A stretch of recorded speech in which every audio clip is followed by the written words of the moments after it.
Ձեր ժամանակ, օրինակ, ձեր տարիներին շինարարական բում արձանագրվեց, դուք ինչպես եք տեսնում, մենք ինչպես ենք տեսնում ապագան, այսինքն շատ կարևոր է նաև անցյալի արածը ի ցույց դնելուն զուգահեռ նաև մարդկանց ներկայացնել, թե ինչպիսի ապագա ենք մենք տեսնում նաև տնտեսական մասով, որովհետև այո, հիմնական ասոցիացիաները, ոնց որ Աննան ասեց, ձեր հետ մեր դաշինքի հետ կապված ավելի շատ պայմանավորված է արտաքին անվտանգային հարցերով։ Նայր Ագնեսա, առաջինը իմ ժամանակ շինարարությունը այո բում էր ապրել, բայց գյուղատնտեսությունը միջին 8-9% տարեկան աճում էր գյուղատնտեսությունը։ Արդյունաբերությունը աճում էր։ Չկա որևէ մի ճյուղ, որը անկում կապրեր։ Չի կարող քո տնտեսությունը համաչափ զարգանալ, եթե այդ ամբողջ աճը կապված է մեկ ճյուղի հետ։ Սա պրոբլեմային է։ Որտեվ շուկաների իրավիճակի փոփոխությունը բերելու է բավական լուրջ անկման։ Այն ժամանակ բազմաթիվ գործարաններ մենք աշխատացրել ենք, նաև գործարաններ։ Եվ հենց աշխատում ենք առաջի հերթին արդյունաբերության վերականգնման վրա։ Նայեք, ես մի օրինակ բերեմ, չափազանց կարևոր է երկրի առաջի դեմքի ընկալումը այս պահին ապագայի նկատմամբ տեսլականը ինչպիսին է իր այսպես կոչված gut feeling-ը, իր ինտուիցիան ինչ է իրեն հուշում եւ ուժու կամքը առաջ մղելու համար, եթե ունի ինչ որ համոզմունքներ։ Ես մի բարձ օրինակ բերեմ, անցյալից էլի պետք է օրինակ բերեմ, գիտեք, մեր անցյալը մեզ պետք է սովորացնի առնվազն թե ինչ չի կարելի անել։ Օրինակ երկարաշարժից հետո անմիջապես Հայաստանում էկոլոգիական մի ակտիվ շարժում էր,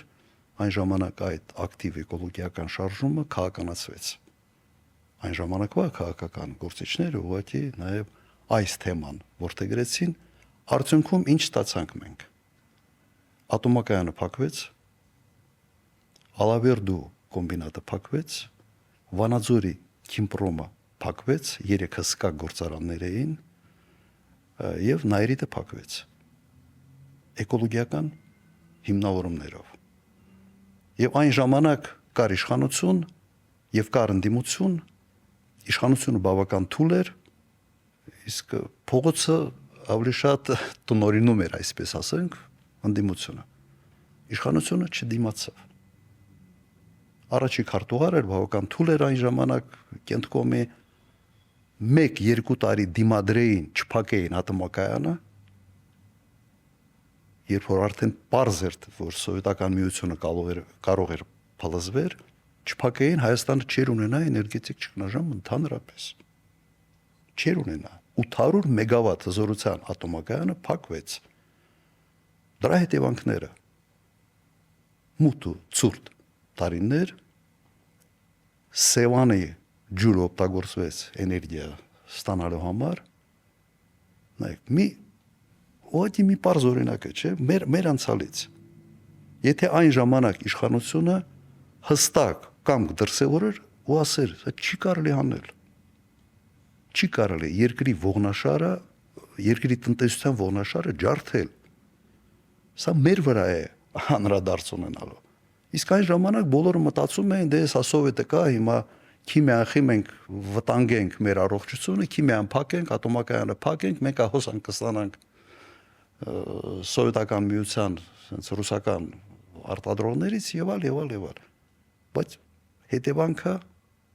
ծանրագույնն էր եւ այդ գինը տվել է հայ ժողովուրդ։ Իմիջիալոց նաեւ մենք ունենք մեր ժողովրդի մեջ մի հատված, որոնց համար sense Ղարաբաղը ասոցացվում է այդ մութ ու ցուրտ տարիների հետ, բայց Ղարաբաղը պատճառը չէր այդ մութ ու ցուրտ տարիներին։ Պատճառ այն սխալ որոշումներն են, որոնք կայացվեցին Հայաստանում 89-90-ական թվականներին։ Էներգետիկ ճգնաժամի պատճառը Ղարաբաղը չէր։ Շարժման հետ են պատճառը ատոմակայանի փակումն էր։ Հասկանում եք, սա այն ժամանակ կրկնեմ, այն ժամանակ եթե օրինակ Կենտկոմի առաջ քարտուղարը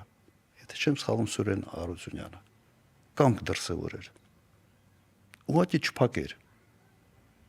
ատոմակայանը, չփակեր Ալավերդու կոմբինատը եւ այդ քիմիան, մենք անկախությունը ձեր կբերեինք հսկայական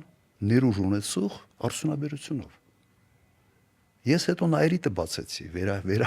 վերագործարկեցի բավական դժվարություններով։ Երբ հետո փակվեց արդեն գազի գնի վերանայման հետ կապված երբ որ թանկացավ եւ այլ։ Բայց պրոբլեմը սրա մեջ էր։ Ես մի օրինակի վրա ձեզ ցույց եմ տալիս, թե ինչ ծանր հետևանքներ կարող է ունենալ երկրի առաջի դեմքի որոշումները եւ ով է տալիս այդ գինը։ Հիմա ես եւս ասում եմ, այն ինչ անում է այսօր վարչապետը ծանրագույն հետևանքներ է ունենալու Հայաստանի Հանրապետության համար։ Արդեն ունի այդ հետևանքները եւ դա շարունակվելու է։ Մենք որպես ժողովուրդ ուզում ենք մեր անցյալից դասեր քաղենք, թե չենք ուզում։ Կառավարությունը չի կարող սարքել կրկես եւ վարչապետը չի կարող ծաղրացու լինել այդ կրկեսում։ Սա այն է, ինչ ես այսօր տեսնում եմ։ Չգիտեմ, դուք տեսնում եք թե չէ, ձեր կարծիքը։ Մենք ավելի հաճախ ենք դա տեսնում դեմ դիմաց։